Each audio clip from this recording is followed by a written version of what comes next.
Good morning, everybody. This is Will Bowen with our live JumpStart. Glad you are here. As you can see, I've got Teddy with me. I was going to move the camera a little bit closer so you can see us both a little bit better. There we go. Aim it down. Good morning. There is Ted. Say, hey, everybody. I don't want to. I just had my breakfast. Anyway, I am super glad you're here with me this morning, and I'm thankful for those of you who are with me every morning, and also those of you who watch me later on during the day. And also thank you to those of you who share these. It's very important that you share these messages to help other people who are also indoors and could use a little bit of inspiration, especially right now. I'm having my coffee in my Hamilton mug. So how is everything where you are? Jerome is here. Good morning. Glad you are here, Jerome. I know that Kansas City is in a stay-at-home order. Miami, or rather the entire state of Florida, just hit a stay-at-home order. Actually, it goes into effect at 11 o'clock or midnight tonight. And it's just continuing on. I was listening actually to an interview with Dr. Fauci right before we started this morning. Hello, Terry. Glad you are here. Scott, glad to have you here. Top of the morning to you as well. And Dr. Fauci was talking about how long we're possibly looking at this going on. At least sheltering home for a month to 3 months. And then after that, there's a concern about a rebound, and so that could come back. So anyway, not going to talk about the coronavirus this morning. Everybody else can talk about that. I'm sure you can see by my shirt, it's a joke. It does not say heavily medicated, it says heavily meditated. And that's what I want to talk to you about this morning. We started talking yesterday about how during this time when people are home, a lot of people are taking up some unusual hobbies. I myself bought a guitar and have taught myself, I think I'm up to 3 chords now. Some people are making candles, other people are writing, some people are illustrating. People are finding activities and hobbies to keep them busy. So I want to encourage you to take on the hobby or the activity that I'm going to teach you starting yesterday and through today and tomorrow that I think is one of the most important things human beings can do. Scratch that. I think it is the most important thing that human beings can do. And if you look at every great spiritual leader, you will find that they all do this, and that is to meditate. Now, when you bring up meditation, people automatically lump that in with yoga and veganism, both of which I do. But they're totally unrelated. A lot of people who are, conservative Republicans meditate.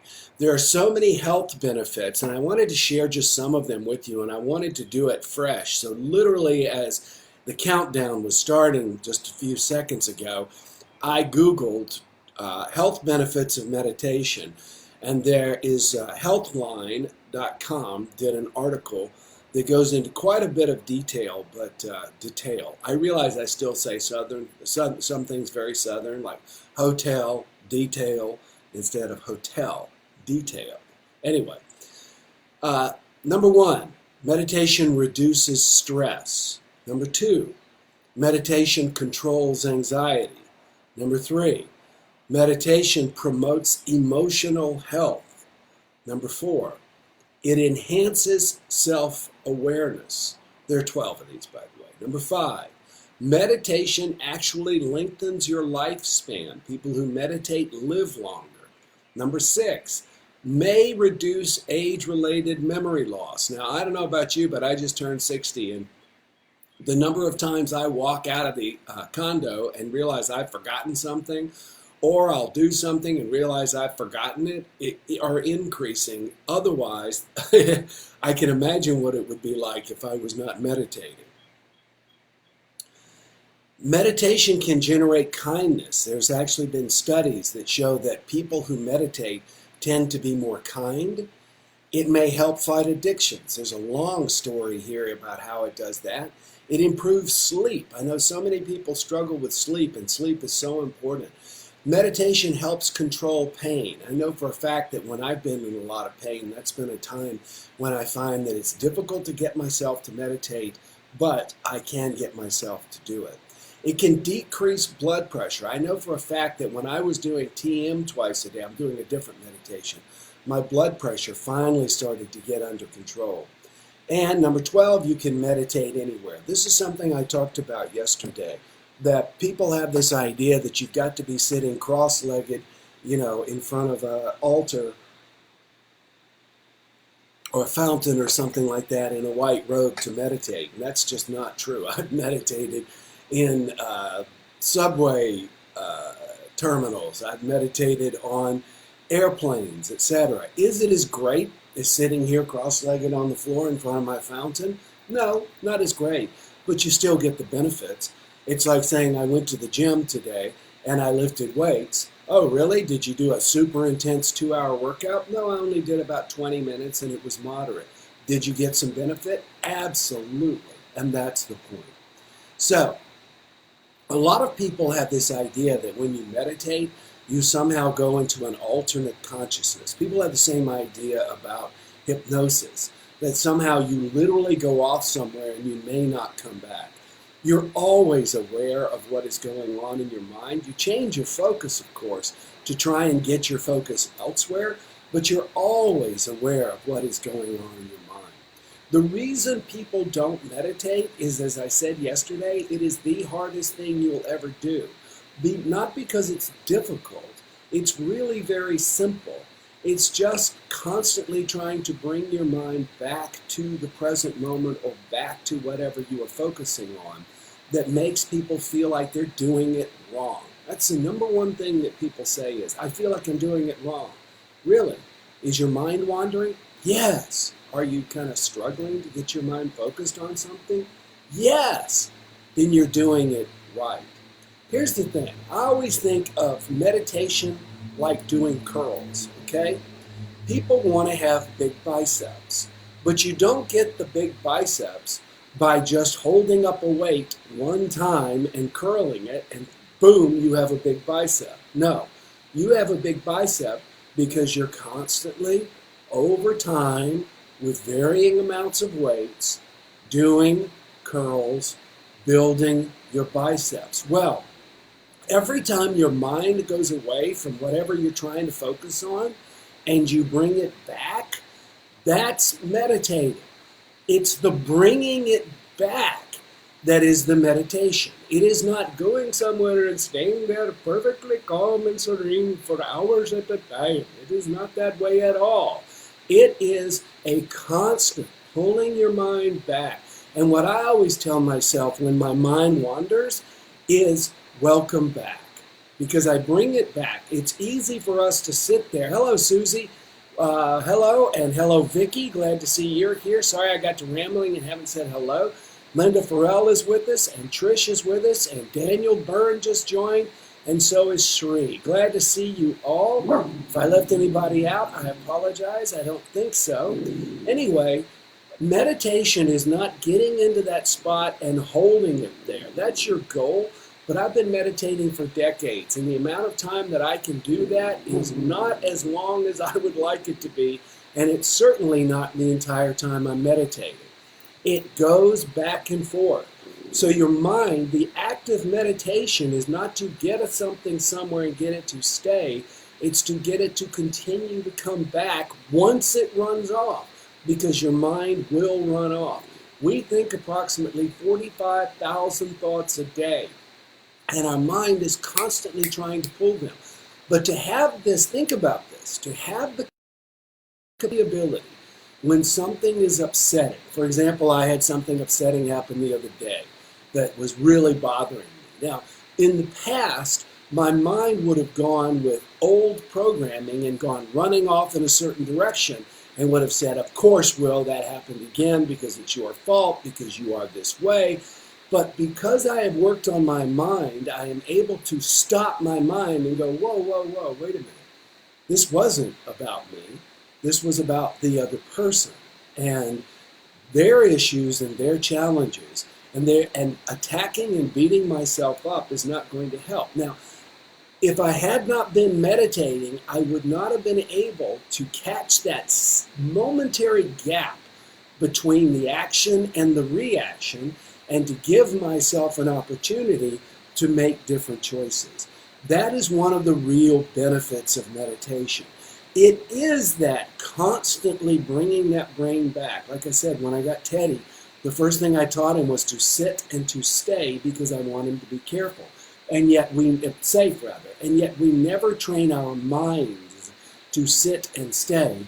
And so our minds are constantly just like this, jumping all off. I often think of our minds as one of the old-time pinballs, just slamming back and forth, going in all kinds of different directions. And the angle of this one, it may have been coming down, but now because it's at this angle, it's going up, and it's going off, and it's going this way.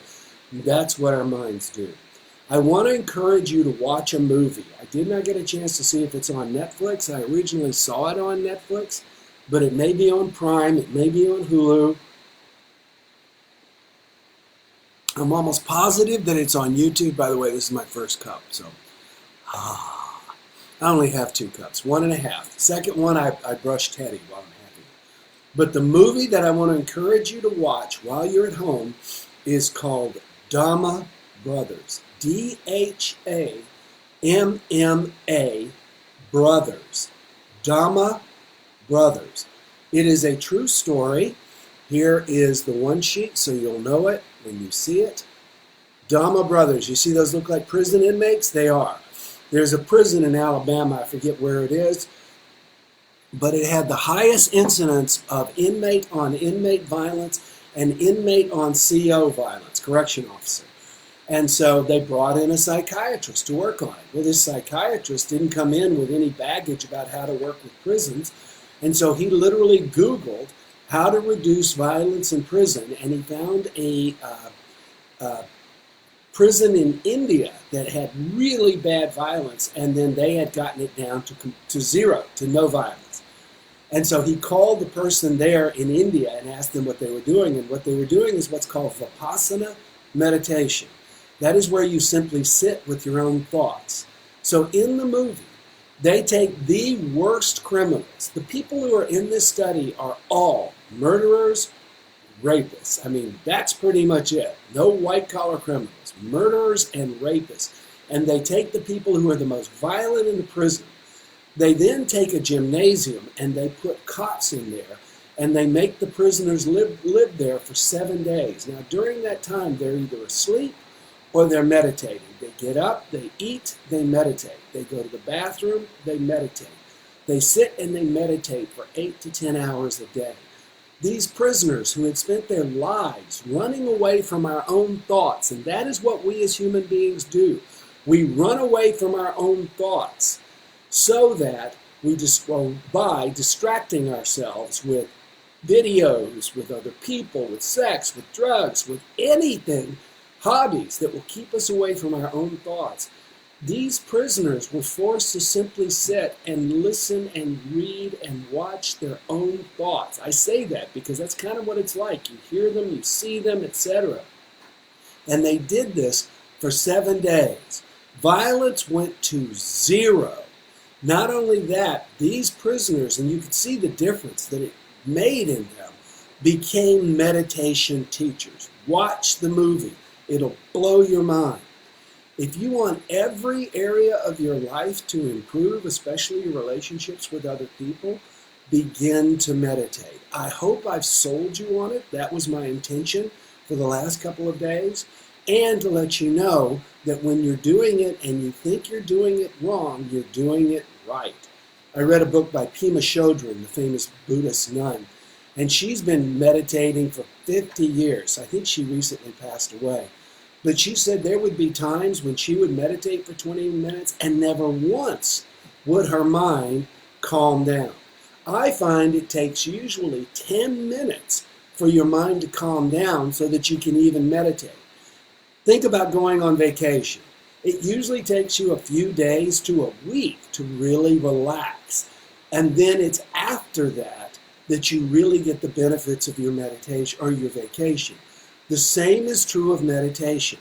Most people don't stay with it long enough at any given time to get their minds to where they start to control it by bringing it back and bringing it back and bringing it back, that the mind actually goes, okay, I'll stay here for a while or for a few seconds.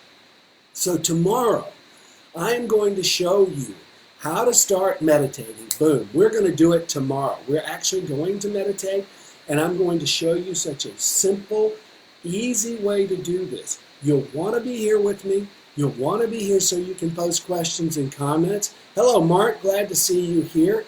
Sherry, glad you are here. I see that LaDawn is here with us. Good morning. Thank you. Yes, it's actually D.H., if I'm not mistaken. Let me look. I want to make sure I give you the right name of this movie. D.H.A. MMA Brothers. It won a whole bunch of awards. Highly, highly recommended. If you're a person that likes to learn and grow, there you go. Dhamma Brothers. Check it out. If you can, watch it today, and we'll talk about it tomorrow morning. But tomorrow morning, be ready to meditate. By that, I mean try and have a somewhat quiet environment where we are. Go into another room if you can. That's all you need to do. And we are actually going to meditate together. And I'm going to show you how freaking difficult it is, but how simple it is. It's one of those classic things that it is very simple, but it's not easy, nor is it meant to be. It's just like curling weights. You only build your biceps, by the way. Triceps you can do several different ways. But biceps are only built in one direction, this action right here, okay? So it's very simple. Is it easy? No, it's not intended to do it. In fact, if you're doing curls and it's easy, you're doing it wrong because you're supposed to strain. Meditation is exercise for your brain. That's exactly what it is. It's like push-ups for your brain so that your brain gets stronger in every way so that when you're faced with situations, you are stronger mentally and your mind can be controlled before it goes running off in different directions, okay? So listen, thank you for being with me this morning. Share this video with other people. Please share it on your timeline. I will repost it.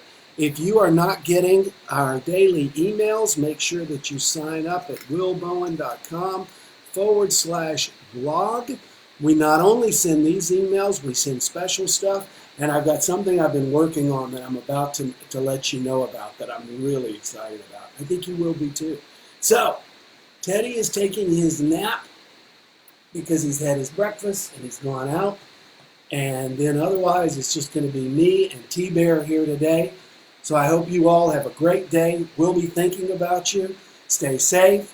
Let people know that you love them. Reach out to people. They all need that. I spent the evening on the telephone calling friends I haven't talked to in years. I hope you'll do the same. Netflix will always be there. So if you want to watch something, watch Dhamma Brothers, and I will see you in the morning. Share this video. Have a great day, and I love you all.